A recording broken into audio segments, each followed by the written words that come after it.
Welcome to Make It Dairy Free. I'm Larisha, and today I'm going to show you how to make the best vegan lasagna. Let's go. Andrew's absolute favorite meal is lasagna. And so prior to being vegan, I sat down with his mom and learned how to make her version. Now, of course, that meant a little bit of this and a little bit of that, no real measurements. However, I watched, I took notes, I listened, and still to this day, even with her vegan version, mine is second best. There is something about a mom's version I can't compete with, and that is okay with me. However, anyone who tastes this vegan lasagna cannot believe it's vegan, and it is insanely delicious. The first thing that we are going to do is start a pot of salted water and bring that to a boil. Once boiling, you are going to add in all of your lasagna noodles. You are going to let those bottoms slowly soften and then push down gently. We don't want to break these noodles. Make sure before you move on, once you get all of them into the water, that all of your noodles are separated so they don't stick together. If you have a big enough pot, I really like to let them sit on their sides to cook because I find that it is easiest to make sure that they're not sticking together. While your noodles are cooking, we are going to start the sauce mixture. Into a large skillet, I really like one with some high walls. Heat some oil and then add in your garlic and let that cook for a little bit until it becomes fragrant. This is about 30 to 60 seconds. You want to be careful that we don't burn it. Then you are going to add in some sofrito and stir this together before adding our spices, which are seasoning salt, oregano, garlic and onion powders, parsley, and black pepper.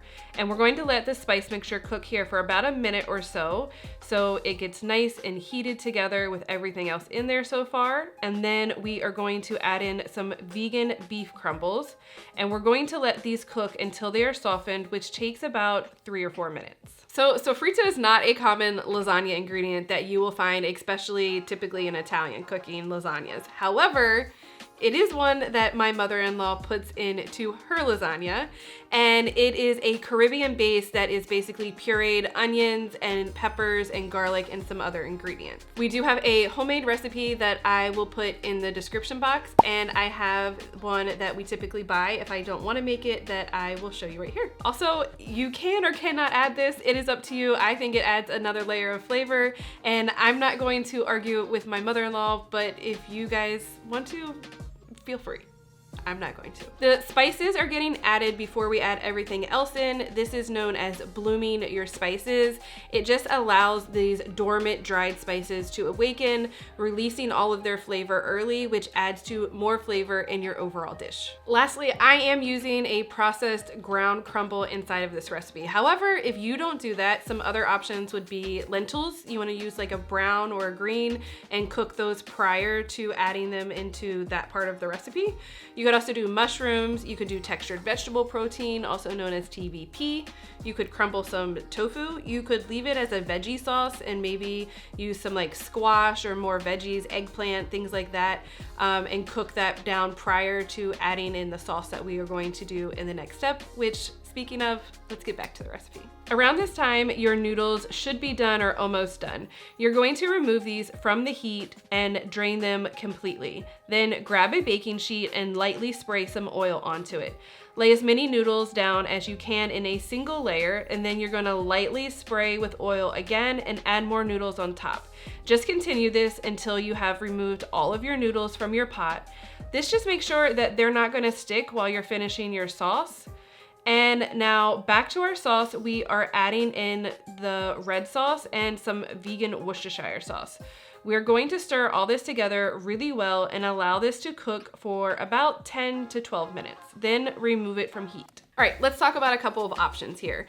You can use store-bought spaghetti marinara type of sauce. I highly recommend using something that already has some flavor built into it, maybe like a basil spaghetti sauce or like a roasted garlic spaghetti sauce. This just makes sure that all of your ingredients are layered with flavor before going on to the next step, which just makes for a better overall dish. I will also link in the description our homemade spaghetti sauce, which is great obviously for spaghetti, but also pizza sauce, this lasagna, so many things, and it is freezable, so you can make like a giant batch of it and then just freeze it.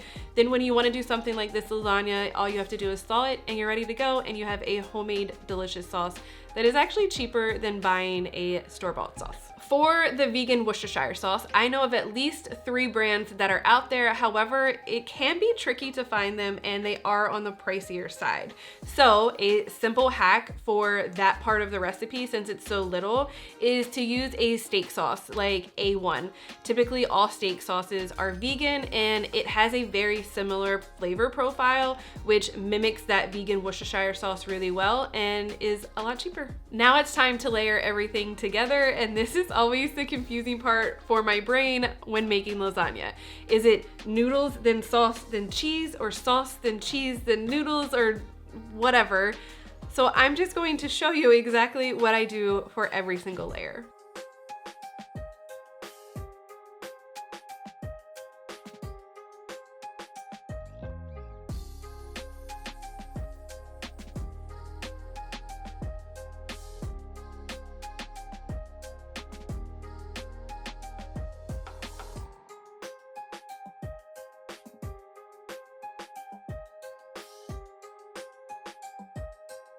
All right, so that is how I make my vegan lasagna.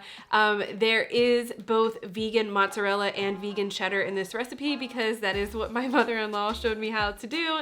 And again, I'm going to listen to her. However, some people only want to do mozzarella and that's completely fine.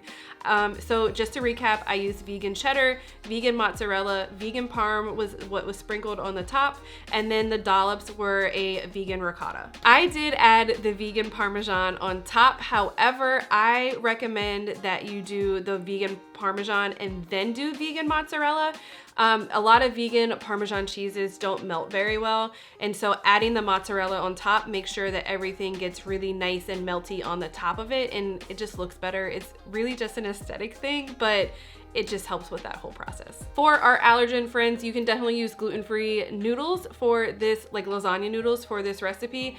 And then as far as everything else, you just wanna make sure you are using vegan cheese that is suitable for whatever allergens that you have. And then you're done. It is cheesy, it is layered deliciousness, and it is just perfection with every single bite that you won't be able to get enough of. This is perfect for your holiday table. It is great for a weeknight. It is freezable, it is delicious. It is just everything that you want in a lasagna that just happens to be vegan. We typically pair this with a little side salad and some garlic bread, which I will also link. Also, if you want more vegan lasagna deliciousness, we have a vegan lasagna soup, a vegan lasagna skillet, and vegan lasagna roll-ups that are so good, give you all of that taste just in a different way, and you have to try each one. We typically do the vegan skillet a lot more than a regular lasagna just because you don't have to worry about all the layers and it just cooks in one skillet. I hope you loved this video. You can find this lasagna and all of the other ones that I mentioned in the description box below, or you can go to my website, makeitdairyfree.com, and just search lasagna and all of the recipes will come up for you as well. I hope you have an amazing week and I will see you in the next video. Bye.